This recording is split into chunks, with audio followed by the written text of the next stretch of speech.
हादरसानि दाब दाब जायगायाव सोलिबाय थानाय फुजा मेलाजों सोमोन्दो लानानै खायसे जायगायाव आयेन बेरेखा जुवा सोलिबाय थानायनि हेंथायै पुलिस खुंथाया गोख्रों नोजोर लाखिबोदों। नाथाय अब्लाबो खायसे दुथां सुबुङा स्रोदै आयेन बेरेखा जुवा होनाया सोलिबोदों। बेबादि समावनो फकिरग्राम पुलिसआ आयेन बेरेखायै जुवा होनायनि हेंथायै संदानना सानै सुबुंखौ हमनो हायो।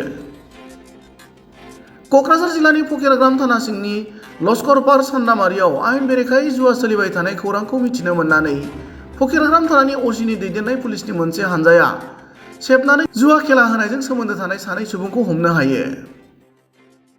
हमजानाय सुबुङा फकिरग्राम थाना सिंनि मागुरमारिनि रहमतुल्ला शेखनि फिसाज्ला 39 बोसोर बैसोनि जियारुल इस्लाम आरो गुबुन सासेया धुबरी जिल्लानि सापर सभापतिनि माइनुल हकनि फिसाज्ला 33 बोसोर बैसोनि इद्रिस आली होनना मिथिनो हादों।